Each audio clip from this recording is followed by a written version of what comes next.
All right, so welcome to this deep dive. And today Mhm. we're going to be tackling, Oh, this is gonna be fun. yeah, right. We've got some really interesting books and podcasts from 2024 Right. that were uh, critically acclaimed. Mhm. We're going to be diving into I'm it. excited. I know, me too. You always send over such great recommendations for these. Oh, thanks. Yeah, yeah. Um, so the goal, I guess, is to sort of give everybody a really quick overview of the most interesting parts so that they can decide if they want Yeah. to add it to their own list, right? Yeah. So, like, are these worth my time? Exactly. Exactly. So Okay. first up, let's dive into the world of literature. Okay. And I think we should start with Orbital Orbital. Okay. by Samantha Harvey. This one won the Booker Prize. Oh, wow. So very prestigious. It's got everybody talking. I've heard good things. Yeah, yeah. And what's really fascinating about it is the setting. Okay. So the entire novel takes place on a spacecraft Oh, wow. with 6 astronauts Okay. orbiting Earth. Okay. So it's very claustrophobic. Oh, I can only imagine, right? Yeah. Talk about limited space. Yeah. 6 astronauts trapped together. That already sounds like a recipe for some tension. Yeah, there's definitely some of that, but it's more than just like a sci-fi thriller. Oh, Harvey really uses this contained environment to explore how our planet's fragility really impacts human connection. Yeah. There's this one scene it's really gut-wrenching, where an astronaut is gazing at Earth and just realizes how insignificant borders are when you see the planet as this one vulnerable entity. oh wow. That does sound really powerful. Yeah, it's like a real aha moment. Okay, you've sold me on that one. I'm adding that one to the list. Speaking of human connection, let's talk about The Wedding People by Okay. Alison Esbeck. This one was a surprise hit, won the Goodreads Choice Awards. Okay. Um, That was unexpected. yeah, and I think it taps into our current anxieties about Okay. societal expectations. Interesting. So the main character in this book, she accidentally crashes a wedding. Yeah, and just ends up in this web of lies and faux pas and Oh my gosh, that's every worst nightmare, right? right. They're like, who hasn't imagined that, like, showing up somewhere that you just absolutely do not belong? I can just imagine the awkward encounters. Yeah, the cringe factor is high with this one. That's funny. Okay, so we've got astronauts in space. Hmm. We've got a wedding crasher. Yep. What else is on our literary radar? Let's see. Next we have Martyr by Kaveh Akbar. This is a debut novel. Cool. It looks really interesting. It follows the life of Cyrus, who is a queer Iranian-American grappling with depression and addiction. Oh, wow. So some really heavy stuff. Yeah, and the title Martyr is a nod to the way society kind of expects marginalized individuals to be perfect, to be martyrs for their communities, even while they're battling these internal demons. Yeah, I see what you mean. It's like that word is so loaded. It really is. Yeah, it sounds very powerful. Mm-hmm. All right, well, I'm definitely intrigued by that one. So we're talking about really complex characters. Yeah. Heavy themes. Yeah. What's next? Let's talk about an author who's pretty much becomes synonymous with millennial relationships. Sally Rooney. Okay, yeah. Her latest is Intermezzo. It's creating quite a stir. I was going to ask, is she kind of, doing the same thing that she did with normal people and conversations with friends? Yeah. Or does she bring anything new? Right. I think that's a valid question. Intermezzo does kind of return to some familiar territory, right? Like the complexities of modern love communication struggles. Right. But I will say this. Her characters in this novel are older. Okay. They're grappling with the weight of past choices, Okay. facing a different kind of disillusionment. It's less about fleeting youthful romance and more about the compromises, the regrets that sort of accumulate as we age. Oh, interesting. So it's Rooney, but with a more mature. Exactly. Okay. Yeah. I like it. All right. What's our final book in this segment? All right, last but not least, we have The City in Glass by Nguyen Thi Vo. This is a fantasy novel, unlike anything I've read recently. Yeah, I like that. It spans centuries, and it features a demon and an angel Oh, who shape the fictional city of Azrael. Whoa, a demon and an angel building a city. I know. That sounds epic. It's really interesting. Yeah, it's not just a straight-up fantasy adventure. Okay. Vo uses this fantastical premise to explore love, loss, transformation. Think about it. A demon and an angel, these two opposite forces coming together to create something. Right. It really makes you question your assumptions about good and evil, Right. creation and destruction. Yeah. It's really good. Now you've got me wanting to dive into some speculative fiction. It's so good. It's okay, we've got space exploration, we've got wedding crashing, addiction. Yep. identity, relationships. We've got a demon and an angel. I mean, wow. Mm. This is a lot. My brain is on overload in a good way. It's a good problem to have, though, right? Exactly. Hmm. But we haven't even talked about the podcast yet. I know, and we have a whole other list of amazing podcasts. Okay. All right. Well, then let's shift gears and talk about podcasts. What's first? All right, so let's start with a podcast that's making waves for its really unique premise, Wiser Than Me, hosted by Julia Louis-Dreyfus. Elaine Benes herself. I know. Oh, I love her. Hosting a podcast. Okay, I'm sold. I don't even need to know what it's about. I'm there. I knew you'd be excited, but it's actually a really good podcast. Okay. Julia interviews women who are older and wiser than her, and she really taps into their life experiences, the lessons that they've learned along the way. Yeah. It's all about gleaning wisdom from people who have really navigated life's ups and downs. I love that.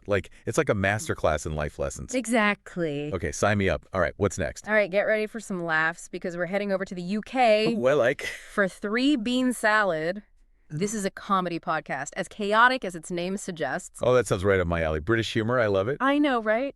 And it's hosted by this trio, Benjamin Partridge, Mike Wozniak, and Henry Paker. And they just riff on the most random listener-suggested topics. Okay, random topic. So Yeah. is this like laugh out loud on the train kind of humor, or is it more...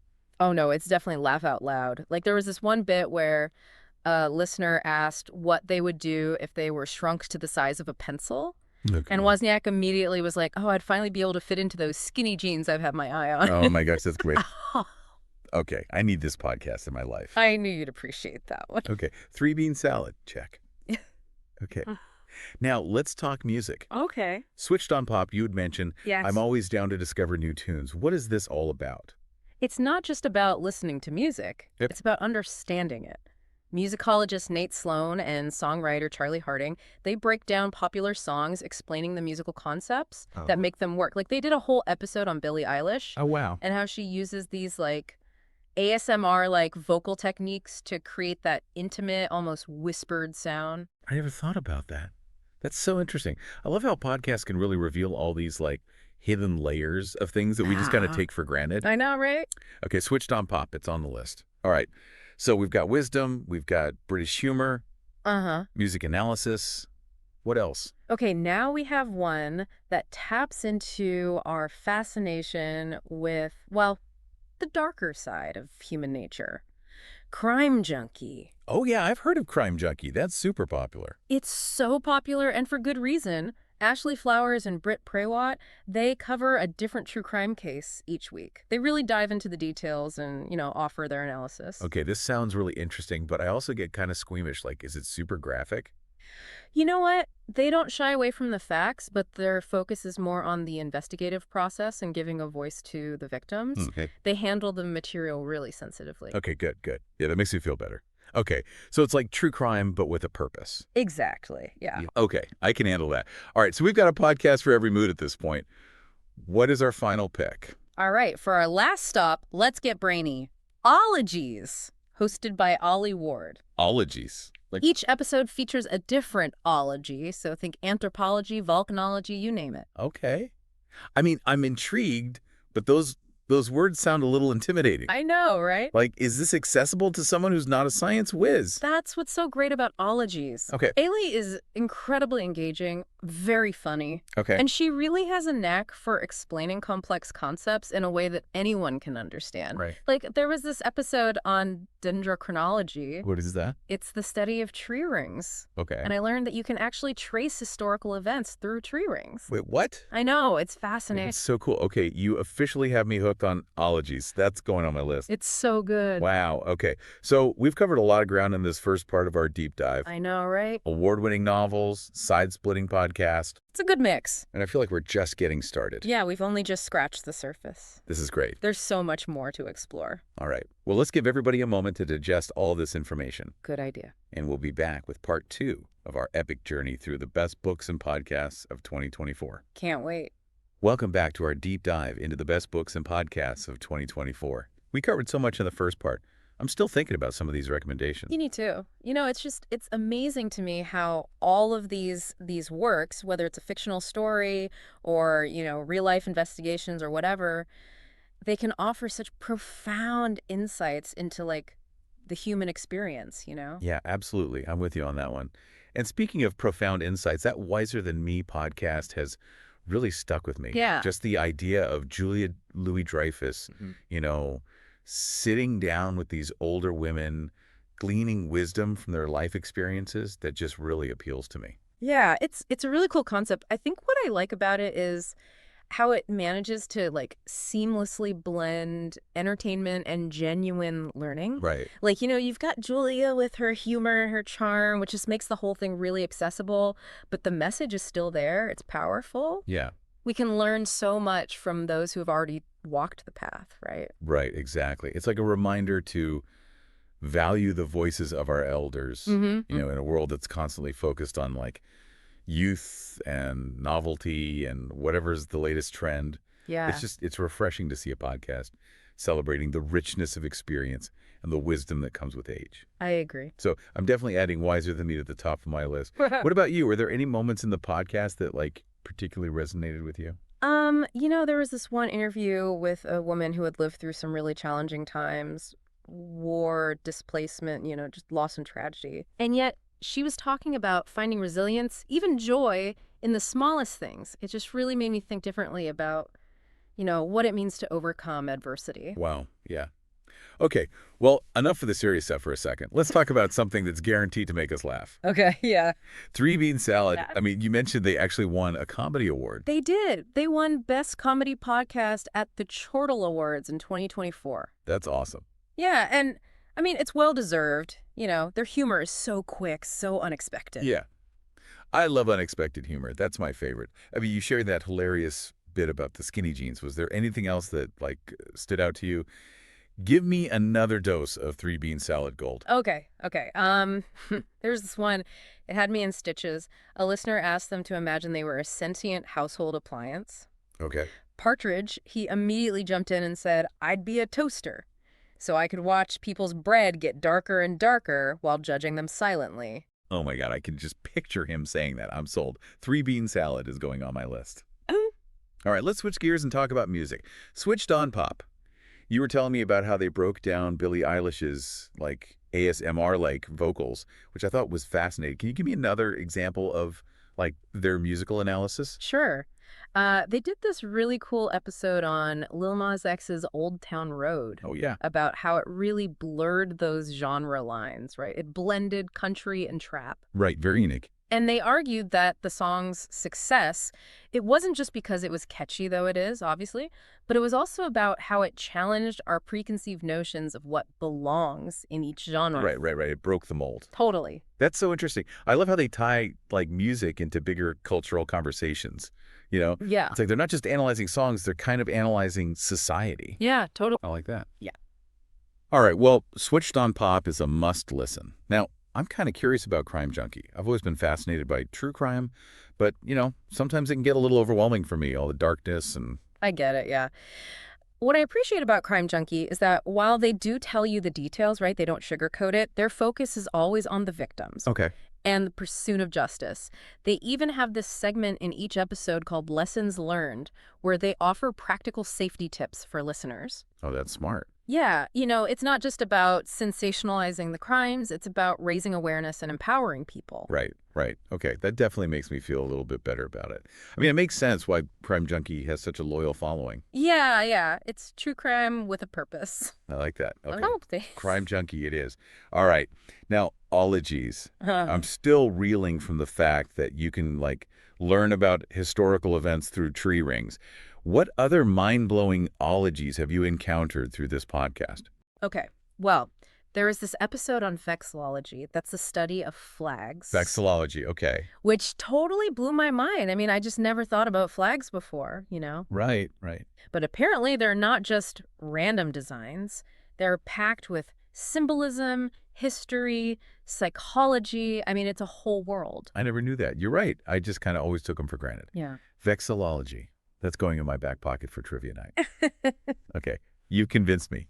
Ologies is at the top of my list. Yeah. It just sounds like the perfect podcast for anyone who wants to learn something new and just kind of expand their worldview a little bit. Yes, exactly. And Allie Ward, she does such a great job of making these, even the most like obscure subjects, sound fascinating. And you can tell that she really loves learning and she wants to share that passion with everyone. Yeah, that's the best kind of podcast host. One who makes you feel like you're on this learning adventure right along with them. Yes. It's not about passively absorbing information. It's about, actively engaging with the world. I love that. And discovering all the hidden wonders that are out there. Right. So we revisited some of the highlights from part 1, dove a little deeper into all this great wisdom and humor and musical analysis and even a little bit of the dark side of humanity. Yeah. I'm exhausted. Right. I know, it's a lot to take in. But there's more to come. What's in store for part 3? Well, I think in part 3, we're going to kind of take a step back and look at the bigger picture. Okay. What do all these books and podcasts taken together tell us about our current cultural moment? What themes and trends are we seeing? Oh, that's interesting. And most importantly, what can we learn from all of this to help us understand ourselves and the world around us better? I like that. So we're going from specific recommendations to more of a philosophical discussion about art and culture and the human condition. Exactly. Okay. I'm intrigued. I can't wait. I think you'll find it interesting. Even though these works cover a wide range of genres and topics, there are some really fascinating connections, I hear that. common threads that kind of emerge when you look at them as a whole. Right. So it'll be a good discussion. All right, well, let's give our listeners a moment to process everything. Good idea. We'll be back soon for the final part of our deep dive into the best books and podcasts of 2024. Can't wait. All right, so welcome back to the final part of our deep dive into the best books and podcasts of 2024. I feel like we've gone on this whirlwind tour, space exploration, wedding crashing. Oh, yeah. The wisdom of older women, the science of tree rings. I mean, we've covered it all. It's been quite a journey. And, as promised, we're going to take a step back now and kind of look at the bigger picture, right? All right. What can we learn about ourselves and the world around us by considering all of these works as a whole? Okay, I'm ready to get philosophical. One thing that kind of jumps out at me when I look at this list of books and podcasts is this idea of escapism. We've got astronauts orbiting Earth, a woman accidentally crashing a wedding, a fantasy world with, demons and angels. It's like all of these works offer some form of escape from like everyday life, you know what I mean? Yeah. Yeah, I see what you mean. And I think it speaks to a bigger cultural trend, right? In a world that feels increasingly chaotic and uncertain, people are looking for refuge in stories and experiences that transport them to different worlds, whether it's real or imagined. Right, yeah. It's like we're all craving a break from reality. Even the podcast we talked about, Wiser Than Me, Three Bean Salad, Switched on Pop, they all offer kind of escape too, right? Yeah. A chance to immerse ourselves in different perspectives. Absolutely. And I think the popularity of Crime Junkie fits into this trend as well. It's a way to engage with danger and suspense without actually experiencing it ourselves. Right. So it's a safe way to kind of explore that darker side of human nature. Yeah, I get that. It's like a controlled dose of adrenaline. We get the thrill without the risk. Exactly. But, escapism isn't the only theme I'm noticing. A lot of these works also seem to be grappling with these questions of, like, identity and belonging. Martyr, with its exploration of, a queer Iranian American's struggles. The Wedding People with its satire of social expectations. Yay. They're both kind of digging into those complexities of, like, trying to fit in. Yeah. Finding your place in the world. I agree. And I think you've hit on another really crucial theme. In a time when, social and cultural norms are constantly being challenged and redefined, it makes sense that artists and creators are exploring these questions of identity and belonging in new and, more nuanced ways. Yeah, absolutely. And it's not just about fitting in, It's about challenging the very idea of what it means to long. Yeah. Like The City in Glass with the demon and angel building a city together. It's like, it suggests that even seemingly opposite forces can come together to create something beautiful and meaningful, right? I love that. It's a reminder that our identities are not fixed, that we are all complex beings with multiple facets. And sometimes the most unexpected connections can lead to like really profound transformations. That's a really hopeful message. It is. Okay, so we've got escapism, we've got identity. What else? What other big themes are bubbling up from this collection of works? Well, I think there's this really strong undercurrent of resilience running through a lot of these books and podcasts. Yeah. Like the astronauts in Orbital facing the vastness of space, the characters in Martyr overcoming their personal demons, the women in Wiser Than Me sharing their hard-won wisdom. They all demonstrate this incredible ability to adapt and overcome challenges, find meaning even when faced with adversity. It's a powerful message, especially given, the current state of the world. It's like a reminder that even when things feel dark and uncertain, there's always hope, always potential for growth and transformation. That's it. And honestly, I think that's one of the most valuable things that art and storytelling can offer us. It's a sense of hope, a belief in our own ability to navigate the complexities of life and emerge, stronger. Wow. This conversation has really been eye-opening for me. It's amazing how, all of these different books and podcasts, they're all connected by these larger themes and trends. It really is. It just shows the power of art and storytelling, right? It reflects the world around us, offers insights into the human condition that resonate across all these different genres and mediums. Absolutely. It's a reminder that we can learn so much about ourselves and the world by engaging with these works, Yeah. by taking the time to really think about what they mean. Exactly. So, as we wrap up this deep dive, I want to encourage everyone listening to think about these themes of escapism, identity, and resilience as you explore the books and podcasts that pique your interest. Think about what resonates with you, what challenges your thinking, what gives you hope. Great questions. And on that note, I just want to say thank you for joining us on this journey through the best books and podcasts of 2024. I hope you've enjoyed it. Yes, thank you for listening, everyone. We'll see you next time.